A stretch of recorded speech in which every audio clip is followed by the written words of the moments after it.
The bus dropped me at the junction where Route 93 meets the access road, 3 miles south of the Dust Basin Motel. I walked the rest in the dark because the shuttle only runs until 8, and my interview had gone long.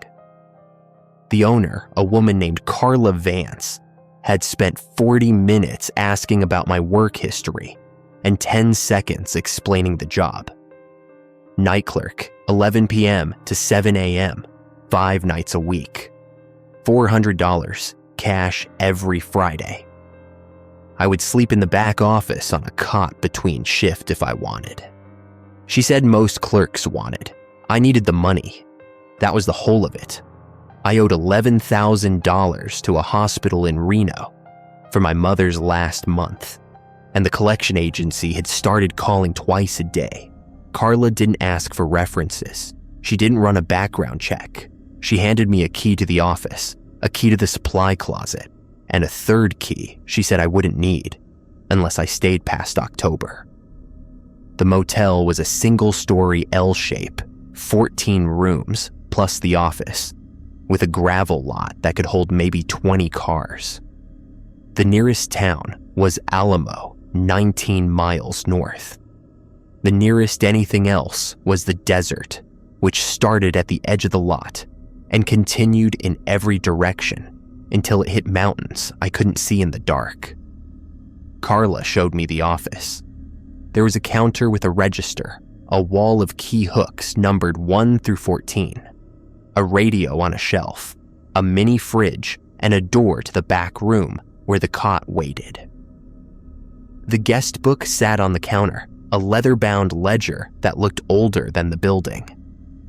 "Read the first pages tonight," Carla said, "before your shift starts. That's the only training you'll get." "What's in the first pages?" She was already walking toward her truck. "Rules," she said. "Follow them and you'll be fine." I watched her taillights disappear down the access road. Then I went inside, locked the front door, and opened the guest book. The first page was blank. The second page was blank. The third page had a heading written in neat, slanted handwriting. Operational Guidelines for Night Staff. Below it, numbered entries filled most of the page and continued on to the fourth. I sat on the stool behind the counter and read. 1. Your shift begins at 11 p.m. and ends at 7 a.m. Do not arrive early. Do not stay late. If you are in the office outside these hours, keep the lights off and do not answer the door for any reason. 2. Check the guest log at the start of each shift. Occupied rooms will have a red tag on their key hook. Empty rooms will have a green tag. If any tag has changed color since the previous shift, do not investigate. Mark the room number in the margin of this book and continue your duties. 3. The radio on the shelf is tuned to channel 4. Do not change the channel. At 15 minutes past every hour, key the microphone twice without speaking and wait for a single click in response. If you receive 2 clicks, proceed to item 11 immediately. 4. Between 1 a.m. and 3 a.m., the payphone outside the office may ring. Do not answer it. If it rings more than 6 times, unplug the office phone until the ringing stops. 5. Room 9 has been out of service since March of 1994. The door is sealed with weather stripping. Do not open this door. Do not knock on this door. If a guest asks about room 9, tell them it is undergoing renovation and offer room 12 instead. 6. Guests may check in until 2 a.m. After 2 a.m., do not open the office door for anyone claiming to need a room. Direct them to the Sunrise Inn in Alamo through the intercom only. 7. The supply closet contains salt, flashlights, batteries, duct tape, and chalk. Inventory these items at midnight and again at 4 a.m. Record the counts in the margin of this book. If any item is missing, do not search for it. replace it from the reserve box under the counter. 8. If you hear footsteps on the gravel outside the office after 3 a.m., do not look out the window. Continue your duties. The footsteps will circle the building exactly 7 times. After the 7th pass, you may resume looking outside. 9. The bathroom in the back office locks from the inside.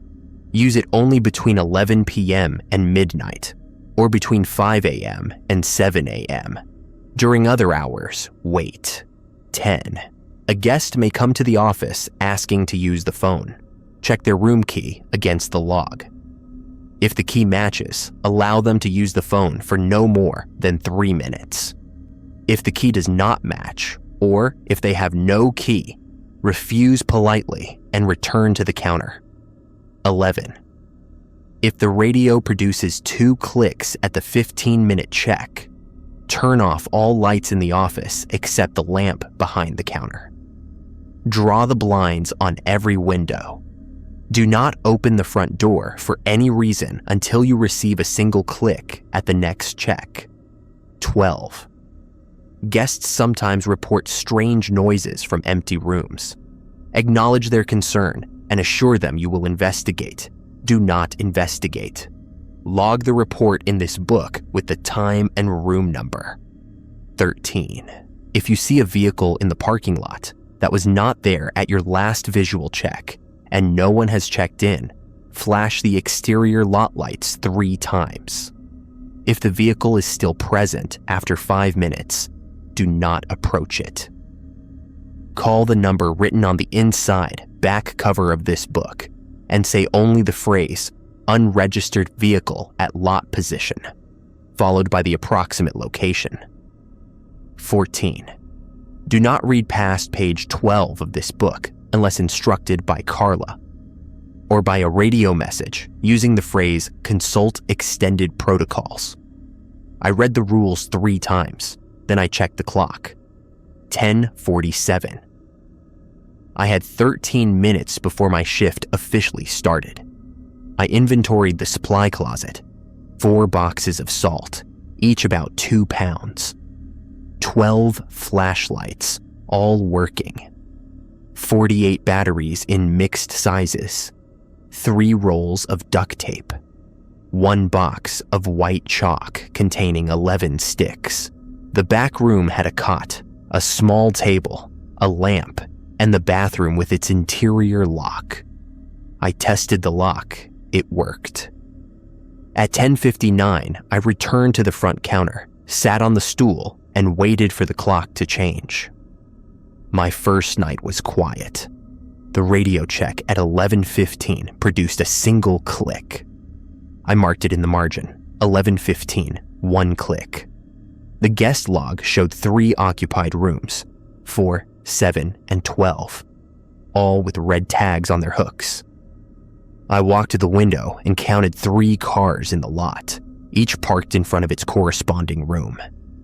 At midnight, I inventoried the supplies again. Nothing had changed.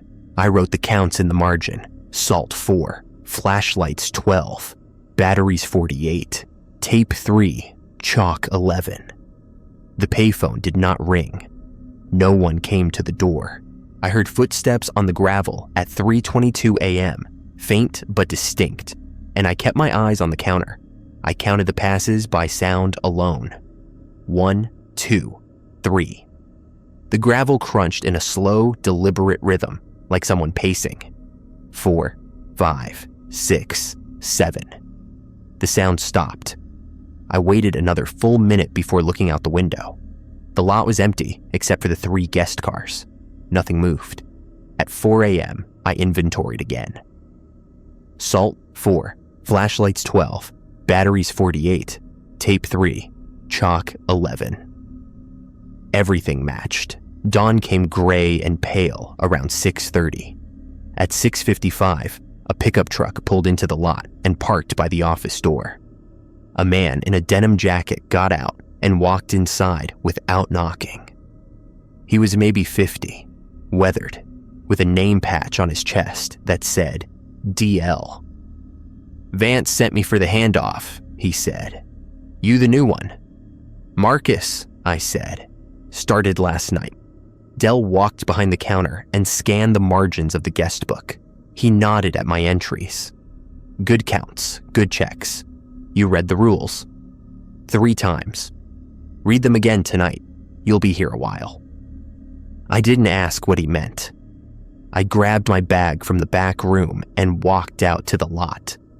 The sun was just clearing the eastern mountains, and the desert looked almost normal in the light. Brown scrub, pale sand, the highway shimmering in the distance. I caught a ride to Alamo with a trucker who stopped for gas at the junction. I slept in a rented room until 5 p.m., ate at a diner, and hitched back to the motel by 10. The second night started the same as the first. Radio check at 11:15. 1 click. Guest log showed 2 occupied rooms, 4 and 7. Room 12 had checked out. Its tag was green. I inventoried at midnight. Salt 4, flashlights 12, batteries 48, tape 3, chalk 11. At 1:18 a.m., the payphone rang. I was standing at the window, looking at the empty stretch of highway, and the sound made me flinch. The phone was mounted on a post 10 feet from the office door, a battered silver box with a receiver on a metal cord. I watched it through the glass as it rang. 1, 2, 3, 4, 5, 6. I unplugged the office phone from the wall jack. The payphone rang twice more, then stopped. I plugged the office phone back in. Nothing else happened. At 3:12 a.m., the footsteps started. This time, they were louder. I heard them clearly through the walls, gravel shifting under weight, a steady pace, circling the building. I kept my eyes on the countertop. 1 pass, 2, 3, 4. The 5th pass sounded closer, like whoever was walking had moved from the parking lot to the narrow strip of gravel that ran along the side of the building. I heard breathing, not loud, not labored, just present, like someone standing on the other side of the wall. 5, 6, 7. Silence. I waited 2 full minutes before looking up. The lot was empty. The desert was still. At 4 a.m., I inventoried the supplies. Salt 4, flashlights 12, batteries 48, tape 3, chalk 10. I stared at the chalk box for a long time. There had been 11 sticks at midnight. Now there were 10. I had not opened the closet between counts. No one had entered the office. The front door had been locked since my shift started. I did not search for the missing chalk. I took a fresh stick from the reserve box under the counter and added it to the closet. Then I wrote in the margin, chalk discrepancy, replaced from reserve. The rest of the night was quiet. Dell arrived at 6:55, scanned the margins, and paused at the chalk note. Happens sometimes, he said. You did right. Where does it go?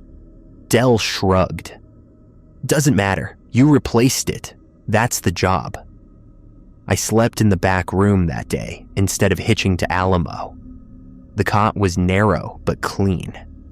I dreamed about the footsteps circling the building, and in the dream, I looked out the window to see what was walking. I woke before I could. The third night brought my first check-in.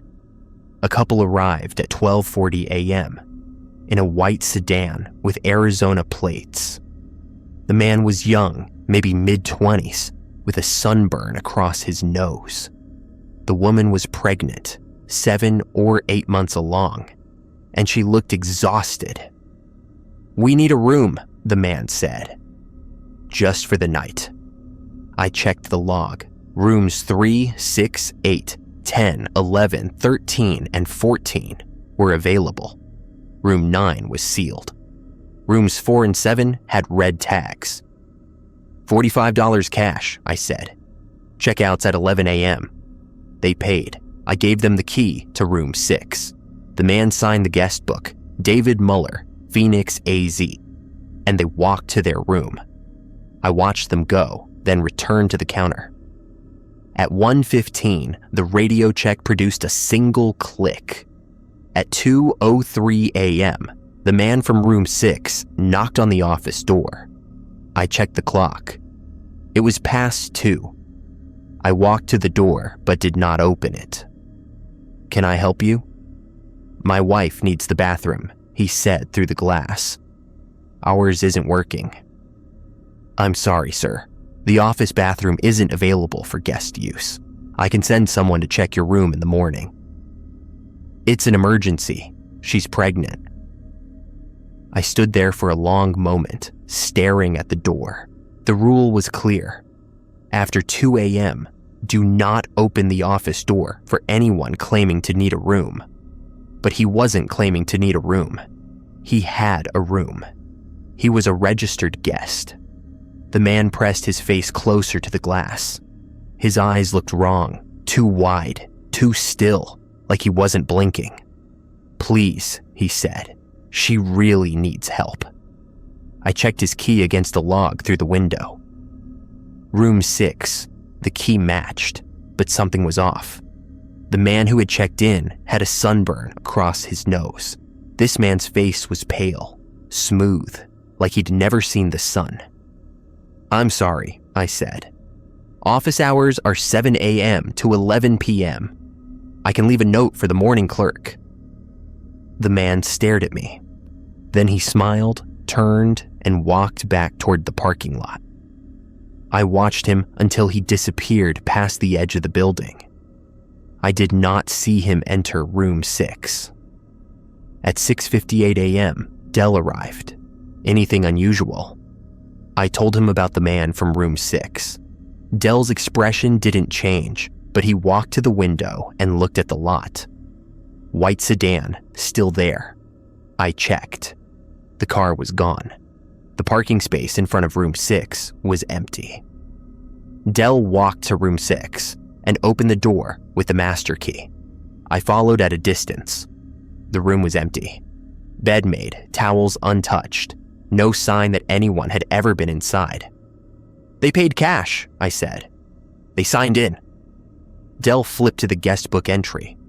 The page where David Muller had written his name was blank. "No, they didn't," Dell said. That night, I read the rules a 4th time. I paid attention to the wording. Rule 6 said do not open the office door for anyone claiming to need a room after 2 a.m.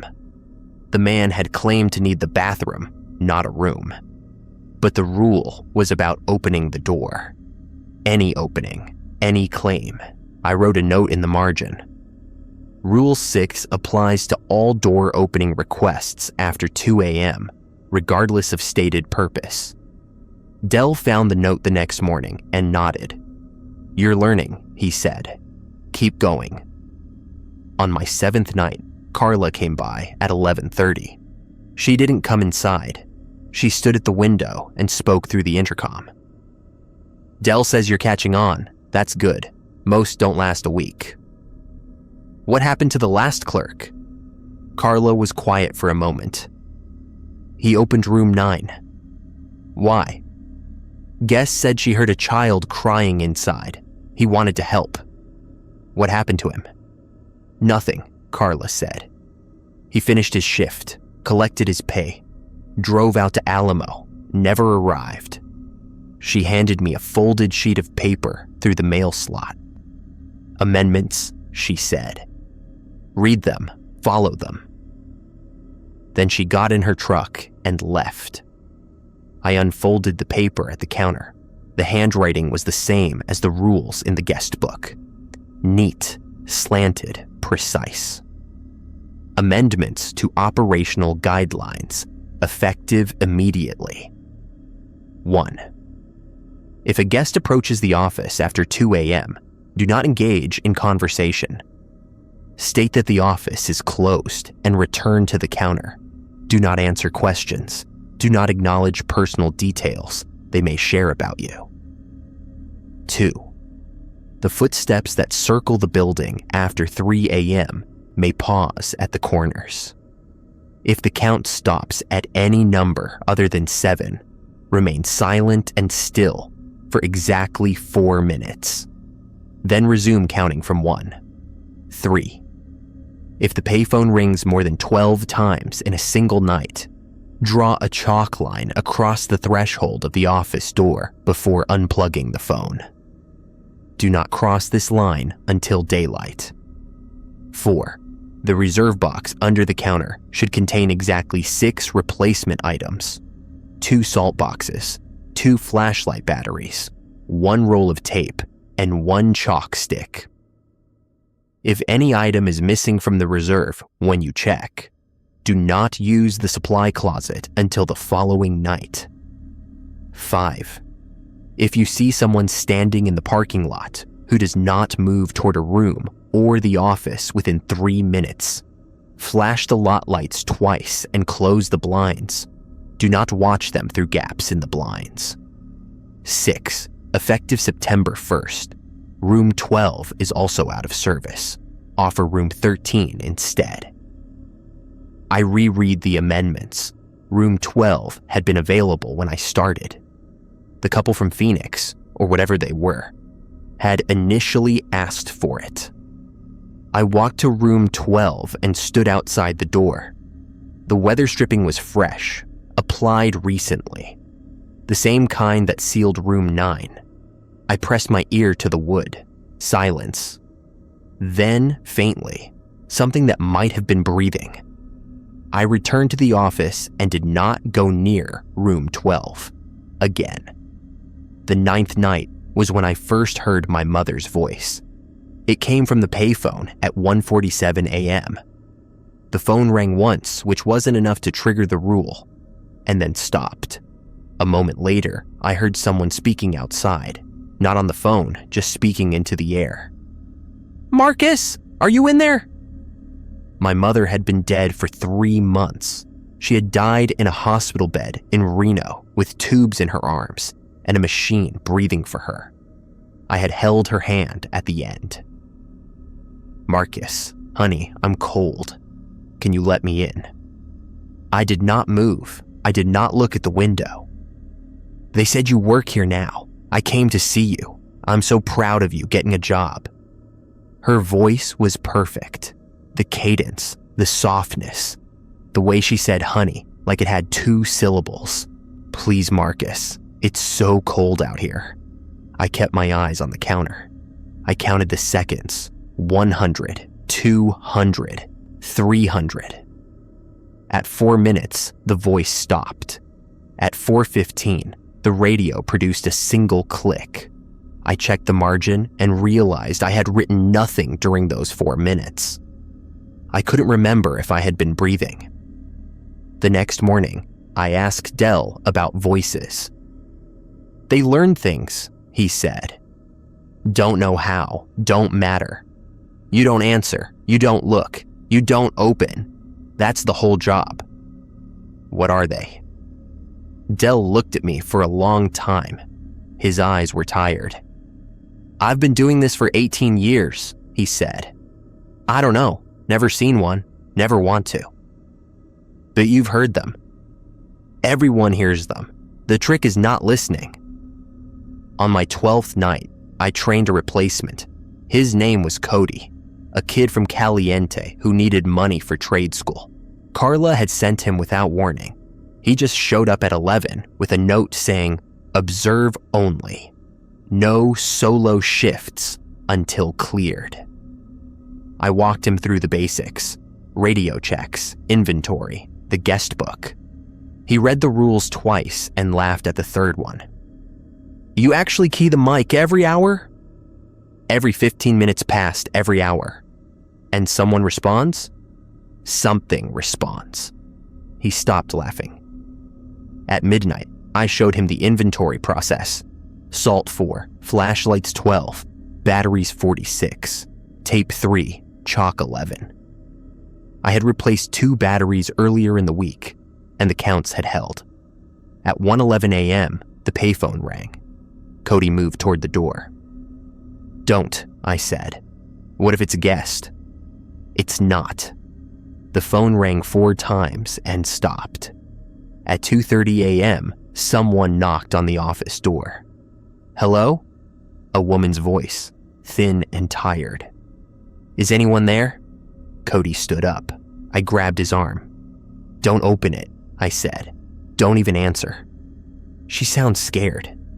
She's not real. The knock came again, 3 sharp raps. Please, the voice said. I just need a phone. My car broke down. Cody pulled against my grip. We can't just... Look at the lot. He looked. The lot was empty. No cars. No woman. The knocking continued. There's no one there, I said. You see? Cody's face went pale. He sat back down. The knocking stopped at 2:44 a.m. At 3:15, the footsteps started. I counted them out loud for Cody's benefit. 1 pass, 2, 3, 4, 5, 6. The 6th pass stopped at the corner nearest the office. I heard gravel shift, like something settling its weight. Why did it stop? Cody whispered. Amendment 2. We stay still for 4 minutes, then count from 1. We sat in silence. I watched the clock. 4 minutes passed, like 4 hours. 1, I said quietly. The footsteps resumed. 2, 3, 4, 5, 6, 7. They stopped. That's it? Cody asked. For tonight. At 6:58, Dell arrived. I handed him the guestbook and explained that Cody had observed but not interfered. Good, Dell said. How'd he do with the knocking? Almost opened the door. Dell looked at Cody. Almost is fine once. Almost again, and you're done. Cody didn't come back. I don't know if he quit or if Carla fired him. I didn't ask. I worked alone for the next 3 weeks, running through the same patterns, logging the same counts, answering the same clicks. The desert became routine. The fear became routine. I stopped dreaming about the footsteps and started dreaming about inventory. Salt, flashlights, batteries, tape, chalk, over and over until I woke with the counts on my lips. On my 30th night, the radio produced 2 clicks. It happened at 3:15 a.m., middle of the check. I keyed the mic twice, as always, and waited for the response. 1 click would mean continue. 2 clicks meant click, click. I moved without thinking. Lights off except the counter lamp. Blinds drawn on every window. Door locked, chain engaged. I stood at the counter with my hands flat on the wood and waited. Outside, something walked across the gravel.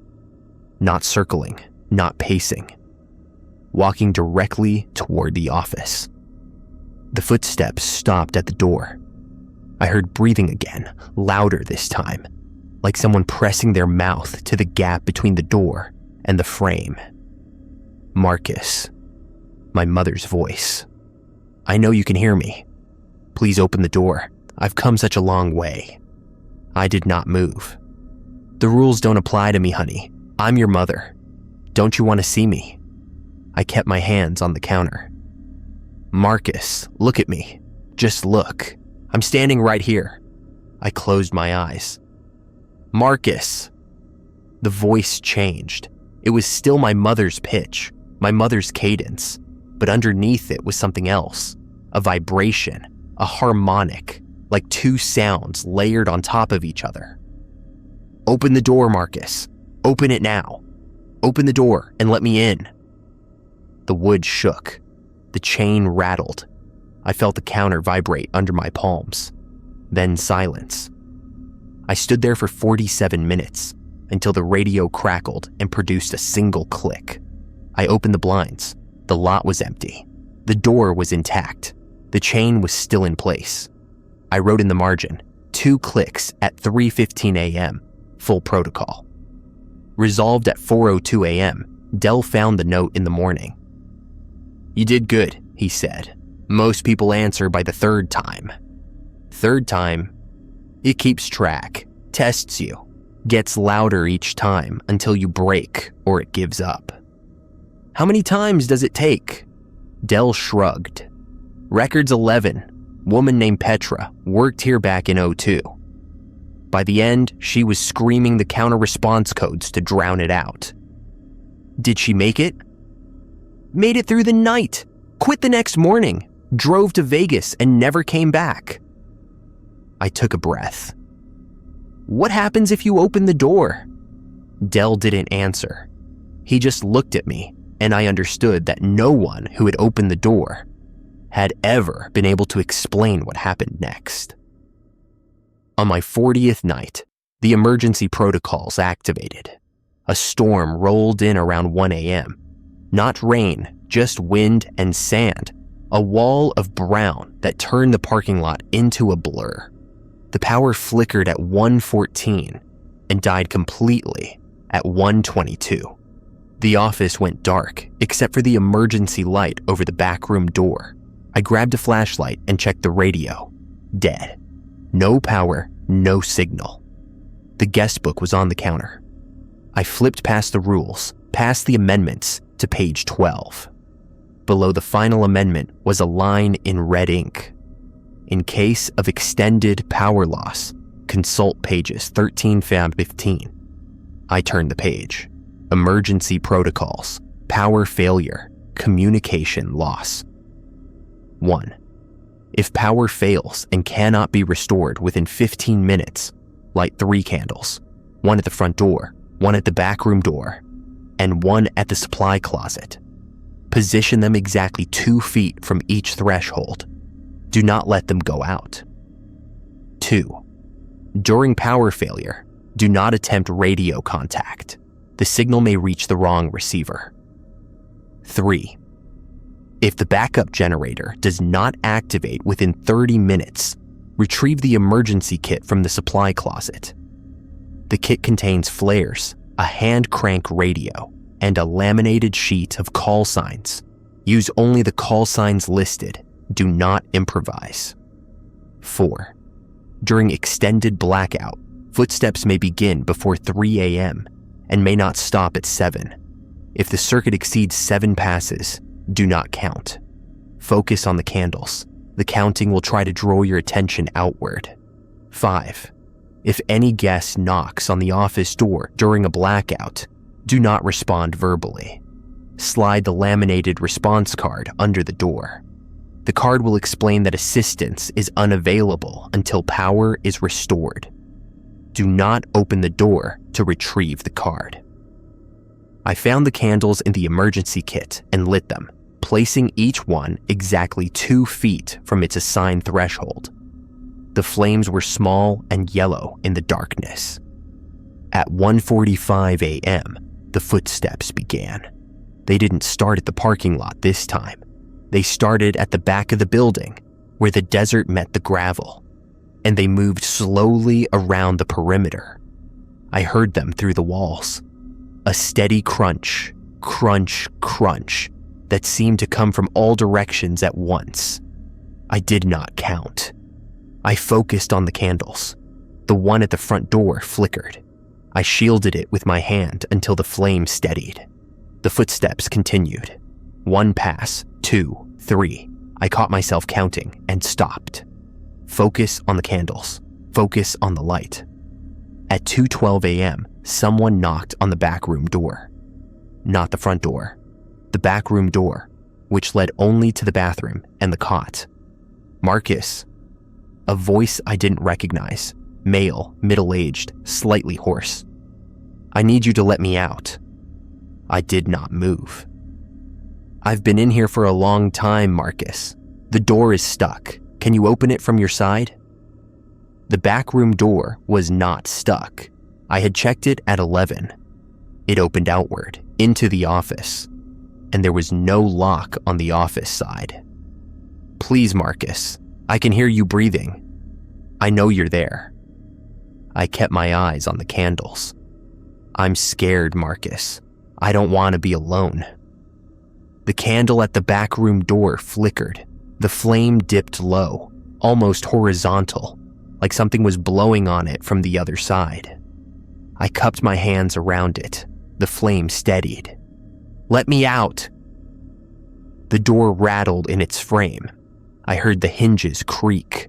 The candle flickered again, and I held my breath, watching the flame dance. 3 minutes passed. The rattling stopped.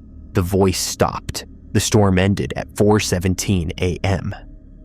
Power came back at 4:31. The radio crackled to life, and I keyed the mic twice without waiting for the 15-minute mark. Click, one click. Normal operations resumed. I blew out the candles and inventoried the supplies. Salt 3, flashlights 11, batteries 44, tape 2, chalk 8. Everything had depleted during the blackout, even though I hadn't touched the closet. I replaced what I could from the reserve box. 2 batteries, 1 tape roll, 1 chalk stick. The reserve box was now empty except for 1 salt container. I wrote in the margin, emergency protocol, activated 1:22 a.m., resolved 4:31 a.m., supply depletion noted. Reserve critical. Dell arrived at 6:58. He looked at the margin notes and went pale. Full blackout. 3 hours. And you held. The candles did. Dell sat down on the stool, the first time I'd ever seen him sit in the office. He rubbed his face with both hands. "I've done this 18 years, he said. Never had a full blackout. Plenty of flickers. Couple of 2-click nights, but never the protocols. What happens if the candles go out?" Dell shook his head. "Don't know. Don't want to. The previous clerk who had a blackout, guy named Thomas, maybe 07, 08. He said one of his candles went out for maybe 10 seconds. Just 10 seconds. What happened? He said the room got longer, like the walls stretched while he was looking at them. The front door was suddenly 30, 40 feet away. He couldn't move, couldn't breathe. Then the candle relit on its own and everything snapped back. I thought about the candle at the back room door, how close the flame had come to dying. "Thomas didn't stay long after that," Dell said. "Couple weeks, maybe. Said the room felt wrong even during the day, like something was measuring him." Measuring? His word, not mine. I worked another 3 weeks before the next incident. It started with the chalk. At midnight, on my 52nd night, I inventoried the supply closet as usual. Salt 4, flashlights 12, batteries 48, tape 3, chalk 11. Everything matched the previous count. At 2 a.m., I heard scratching from inside the closet. Not loud, not aggressive, just a faint scratch, scratch, scratch, like a nail dragging across wood. I did not open the closet. At 4 a.m., I inventoried again. Salt 4, flashlights 12, batteries 48, tape 3, chalk 10. 1 chalk stick was missing. I opened the closet slowly, flashlight in hand. The chalk box was on the second shelf, exactly where I had left it. Inside were 10 sticks, neatly lined up. On the floor of the closet, drawn in white chalk, was a circle. It was maybe 6 inches in diameter, perfectly round, centered in the middle of the closet floor. Inside the circle was a symbol I didn't recognize. 2 lines crossed at an angle, with a smaller circle at each end. I did not touch it. I did not step into the closet. I closed the door and wrote in the margin, chalk discrepancy, symbol drawn in closet, did not investigate, did not enter. Dell found the note in the morning. He opened the closet, looked at the symbol, and closed it again without a word. "Have you seen that before?" I asked. "Once, maybe twice." "What does it mean?" Dell was quiet for a long moment. "Best guess. It's a marker, like a surveyor's flag. Something is keeping track of the territory." "What territory?" "This place. The lot. The rooms. Everything inside the rules." and outside the rules. Dell looked at me.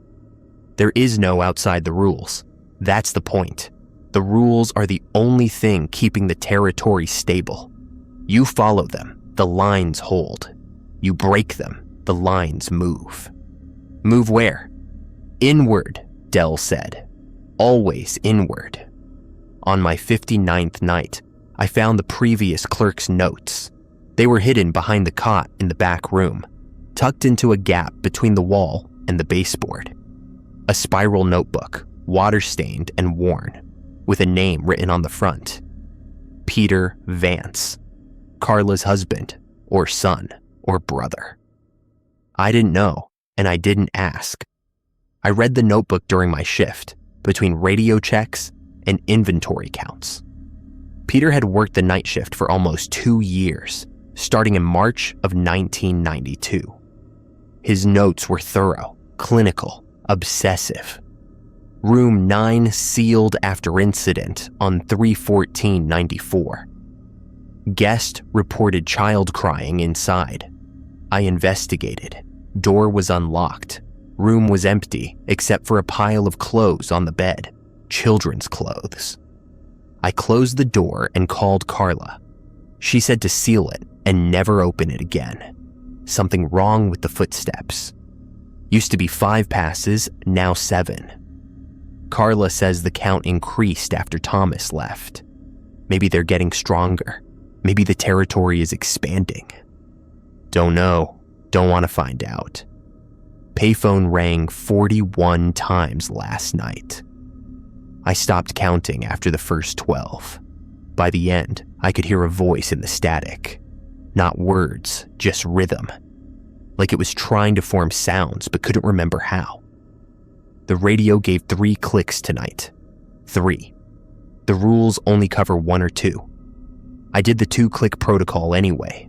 Lights off, blinds down, chain on. Waited 90 minutes. Nothing happened. But when I opened the blinds, the parking lot was different, bigger. The highway looked farther away. I measured the distance to the road sign this morning. 2.1 miles. It used to be 1.8. The final entry was dated September 3rd, 1994. 10 days after Room 9 was sealed. I found out what's in Room 9. I shouldn't have looked. Carla told me not to. But I could hear the crying every night, getting louder. And I thought if I just opened the door a crack, I could see what was making the sound. It was empty. The room was empty. No clothes, no furniture, nothing. Just 4 walls and a floor and a ceiling. But the crying didn't stop. It got louder the longer I looked. And then I realized it wasn't coming from the room. It was coming from me. I was the one crying.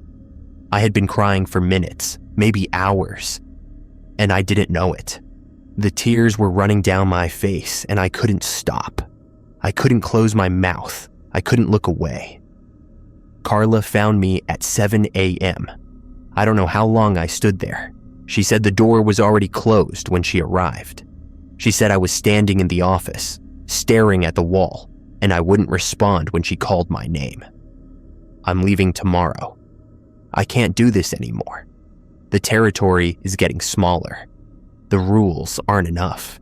Something is inside now, and it's wearing my face when I sleep. Whoever reads this, don't open Room 9. Don't answer the payphone. Don't count the footsteps past 7. And if the radio gives you 3 clicks, run. I put the notebook back behind the cot. I didn't tell Dell. I didn't tell Carla. I wrote in the margin of the guest book, previous clerk notes found and secured. No actionable information.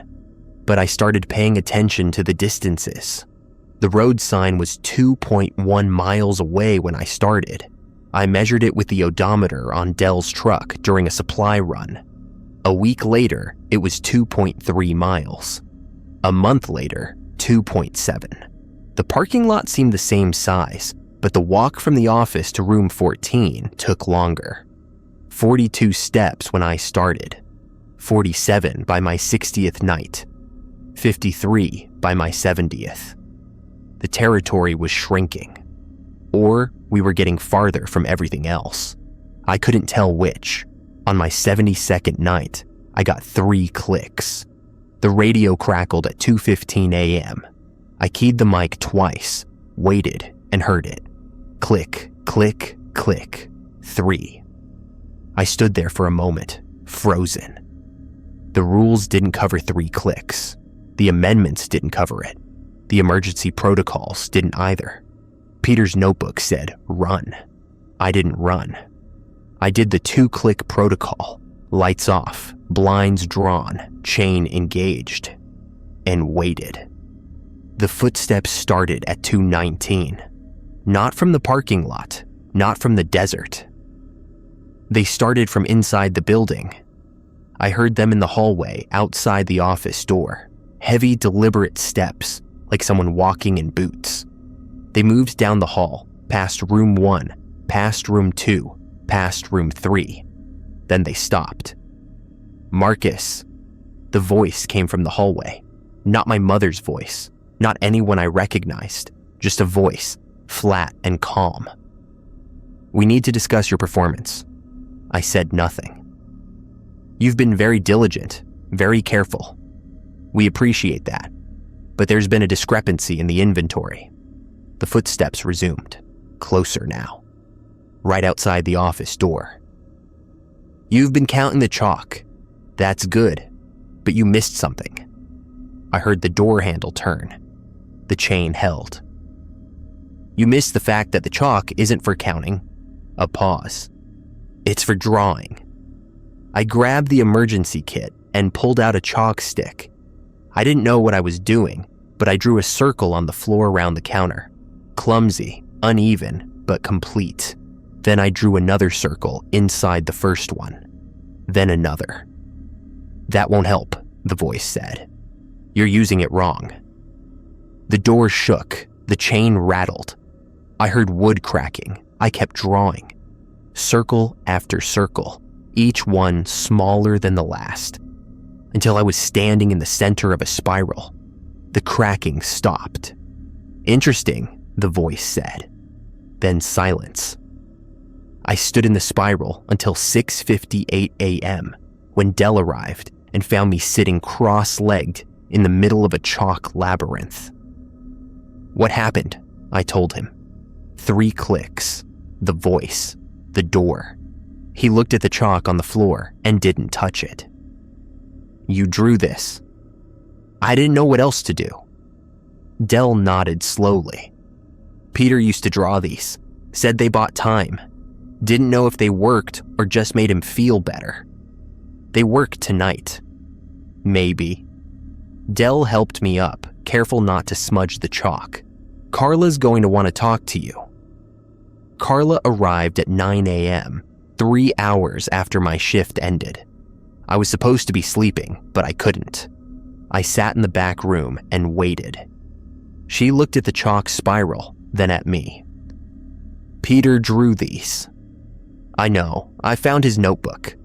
Carla's expression didn't change. He shouldn't have left that here. Was he your husband? My son.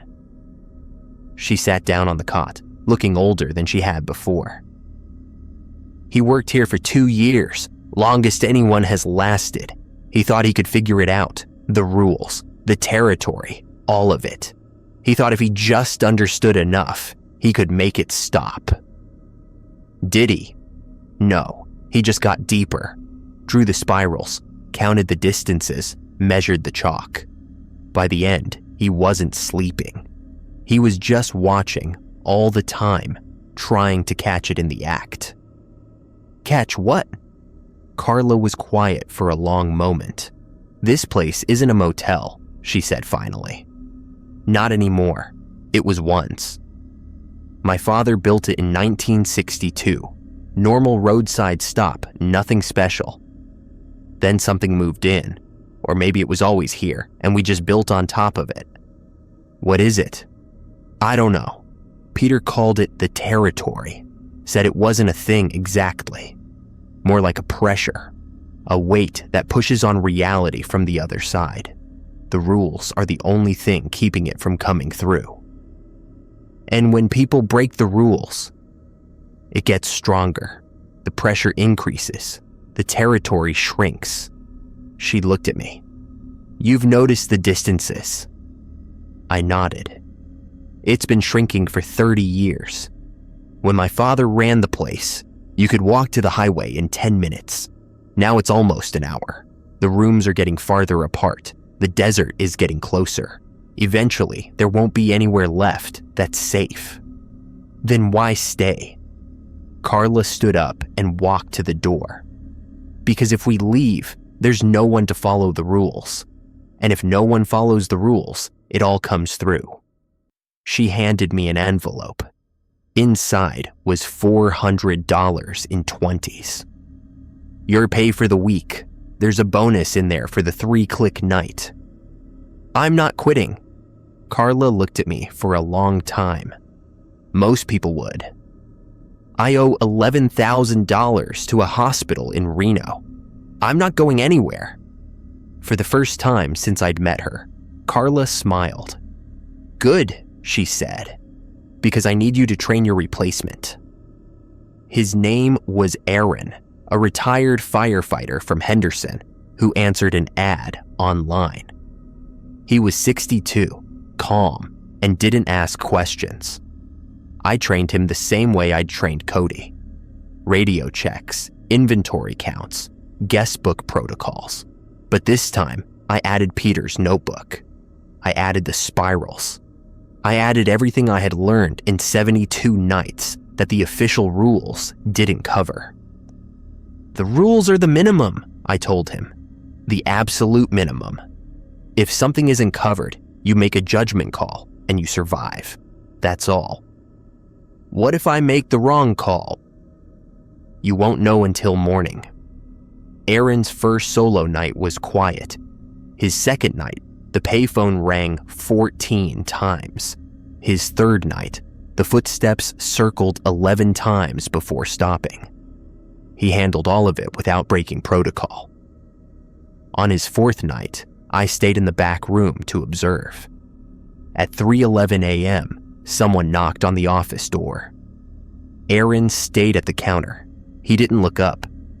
Hello? A child's voice, thin and scared. Is anyone there? I'm lost. Aaron's hand tightened on the counter, but he didn't move. Please help me. I can't find my mom. The knocking came again, softer this time. Mister, please?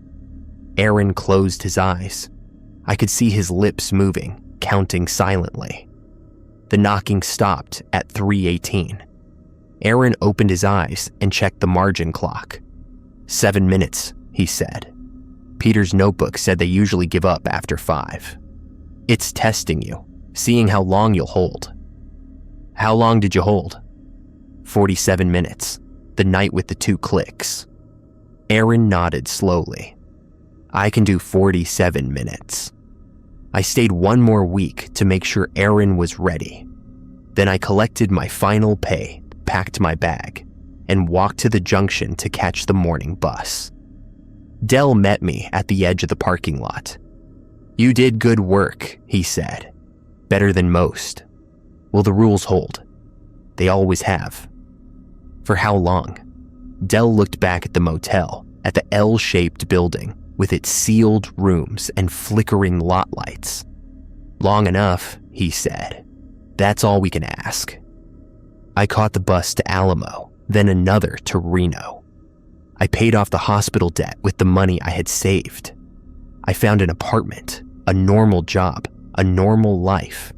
But at night, I still count. I count the steps from my bedroom to the front door. I count the seconds between the streetlight flickering on and off. I count the times my neighbor's dog barks before falling silent. The counts are always the same, for now. Last month, I got a letter from Carla. No return address, just a Nevada postmark, and my name in that neat, slanted handwriting. Inside was a single sheet of paper. Updated protocols for night staff, effective immediately. Room 13, now out of service. Offer room 14. Footsteps may begin at 2 a.m. Count increased to 9. Chalk spiral mandatory after any radio anomaly. Do not open the guestbook past page 15. Aaron lasted 4 months, longer than anyone except Peter. We need a replacement. I put the letter in a drawer and didn't respond, but I kept counting. I keep counting, and sometimes, late at night, I hear footsteps outside my apartment door. They circle exactly 7 times. Then they stop. I don't know if they followed me. I don't know if the territory is expanding. I don't know if the rules apply here in Reno, 300 miles from the Dust Basin Motel. But I drew a chalk spiral under my bed just in case. And I don't answer the door after 2 a.m., not for anyone.